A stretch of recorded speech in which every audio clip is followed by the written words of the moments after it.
Pada kesempatan kali ini, Bapak akan menerangkan tentang pelaku ekonomi. Bisa dilihat dalam gambar, di sini ada gambar satu. Kita sama-sama melihatnya.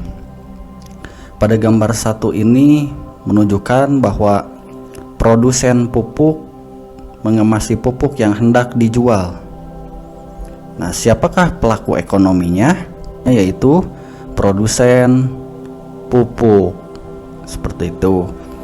Lalu pada gambar 2 ini menerangkan tentang siswa-siswa membeli makanan di kantin. Berarti pelaku ekonominya adalah para siswa atau siswa-siswa. Lanjut lagi agar lebih paham ke gambar nomor 3. Di sini gambar 3 tentang penarikan pajak oleh pemerintah.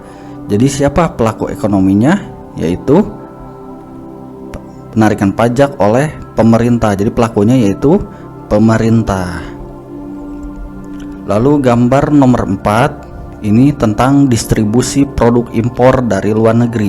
Jadi pelaku ekonominya adalah distribusi produk impor dari luar negeri. Kalian tentu masih ingat dalam kegiatan ekonomi itu ada 3, ada produksi, distribusi, dan konsumsi.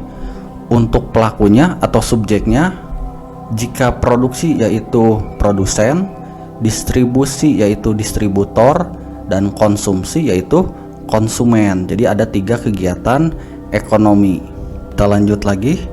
Dalam kegiatan ekonomi tadi sudah dikatakan ada 3, produksi, distribusi, dan konsumsi. Untuk skala besarnya yaitu ada 4 pelaku ekonomi.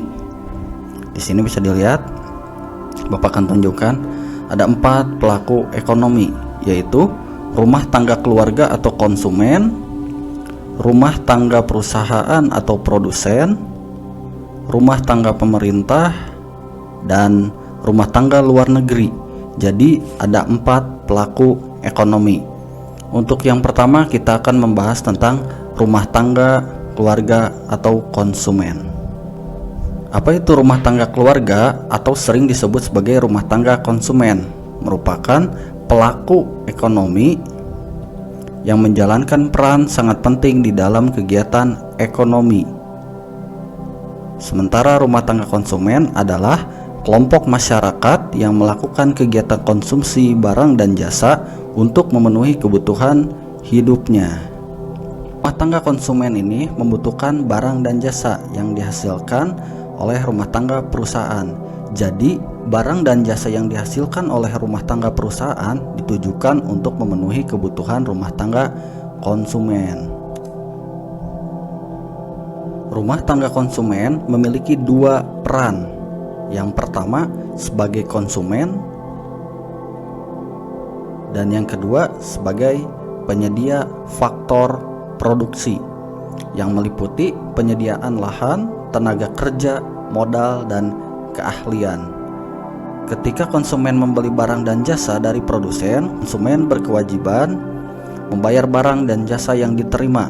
Oleh karena itu, rumah tangga keluarga atau konsumen harus memiliki pendapatan. Nah, di bawah ini ada 4 jenis pendapatan rumah tangga keluarga. Yang pertama yaitu sewa atau bahasa Inggrisnya rent. Biasanya dalam Indonesia diucap ulang diterjemahkan menjadi rental. Makanya suka sering kalian pasti pernah mendengar atau melihat ada rental mobil atau rental PlayStation misalkan. Itu artinya berarti menyewa atau menyewakan, sewa. Nah, di sini definisinya sewa adalah yaitu balas jasa yang diterima rumah tangga keluarga karena telah menyewakan tanahnya kepada perusahaan. Yang kedua yaitu upah atau wage, merupakan balas jasa yang diterima rumah tangga keluarga karena telah mengorbankan tenaganya untuk bekerja pada perusahaan dalam kegiatan produksi. Yang ketiga yaitu bunga atau interest, yaitu balas jasa yang diterima rumah tangga keluarga karena telah meminjamkan sejumlah dana untuk modal usaha perusahaan dalam kegiatan produksi. Yang terakhir yaitu laba atau keuntungan, bahasa Inggrisnya yaitu profit, merupakan balas jasa yang diterima rumah tangga keluarga karena telah memberikan kontribusi berupa tenaga dan pikirannya dalam mengelola perusahaan, sehingga perusahaan memperoleh laba. Oke, selanjutnya, rumah tangga keluarga atau konsumen memiliki dua peran. Yang pertama yaitu sebagai konsumen, di mana jika ada konsumen, ada produsen, ada distributor, maka terjadilah kegiatan ekonomi. Maka terbentuk juga pertemuan permintaan barang dan jasa. Di mana saja contohnya? Contoh pasar output produk adalah minimarket, pasar tradisional, bengkel, lembaga bimbingan belajar. Sekarang kita perhatikan dengan seksama pada gambar di bawah ini. Disinilah terjadi pertemuan antara pembeli dan penjual atau antara produsen dengan konsumen. Dengan adanya pasar seperti ini, maka terjadilah interaksi antara orang yang satu dengan orang yang lainnya dan terbentuk juga permintaan barang dan jasa. Peran yang kedua yaitu sebagai penyedia faktor produksi bagi rumah tangga produsen. Penawaran faktor produksi terjadi di pasar input atau pasar faktor produksi. Salah satu contoh pasar input adalah pasar tenaga kerja. Nah, untuk menciptakan barang dan jasa dibutuhkan berbagai macam faktor produksi. Secara umum, faktor produksi dikelompokkan menjadi 4 macam. Yang pertama yaitu faktor produksi alam, modal, tenaga kerja, serta kewirausahaan. Yang pertama, kita akan membahas faktor produksi alam. Bisa dilihat dalam gambar di bawah ini. Ini merupakan faktor produksi alam yaitu kayu yang akan diekspor. Lalu di bawahnya ada tanaman-tanaman, ini termasuk ke dalam faktor produksi alam. Yang kedua yaitu faktor produksi modal, terdiri atas barang modal dan uang. Barang modal dapat berupa mesin, gedung, serta alat-alat yang digunakan untuk kepentingan produksi. Sekarang faktor produksi yang ketiga, yaitu faktor produksi tenaga kerja. Nah, siapa saja yang termasuk faktor produksi tenaga kerja? Dokter, teknisi, dan resepsionis sebuah bank. Ini hanya contohnya. Yaitu contohnya.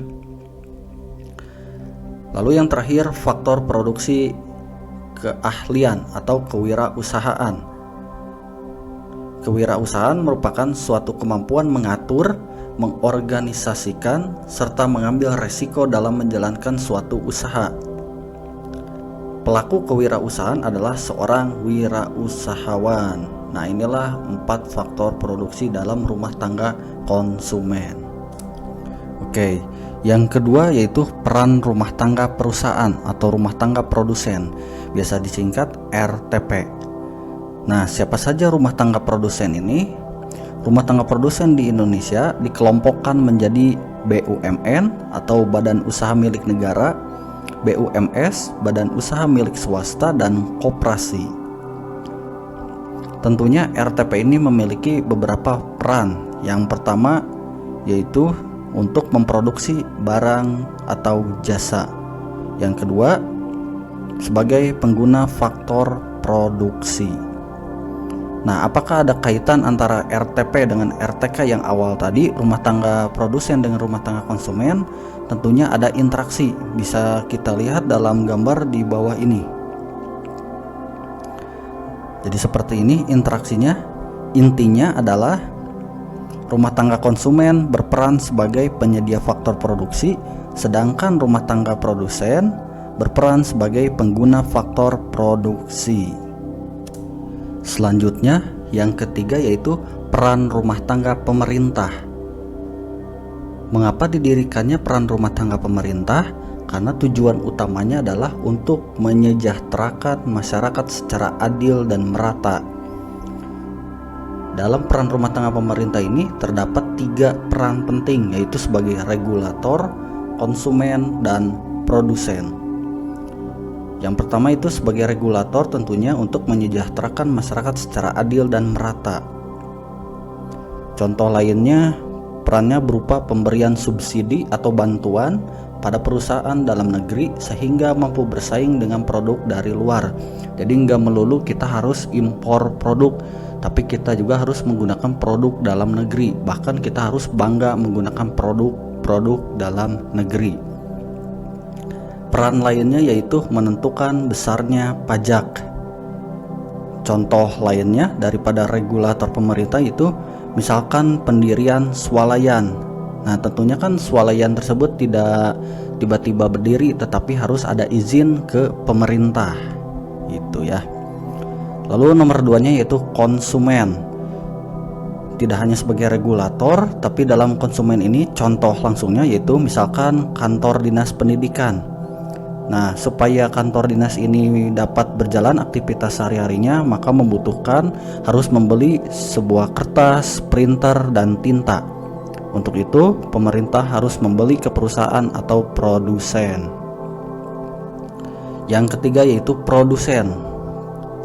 Nah, pemerintah memproduksi barang atau jasa.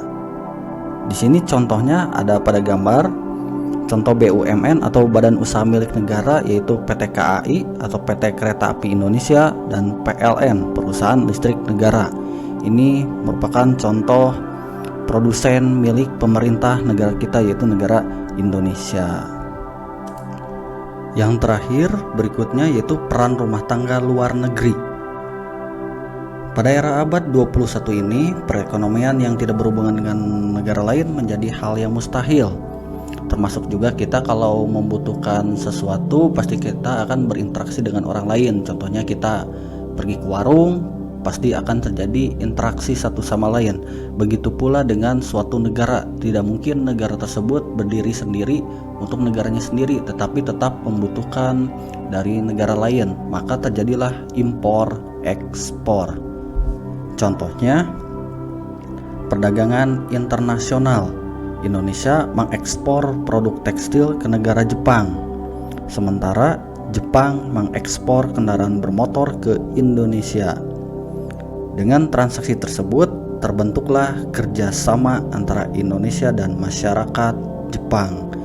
Jadi intinya peran rumah tangga luar negeri ini terjadi impor ekspor, interaksi satu dengan yang lainnya.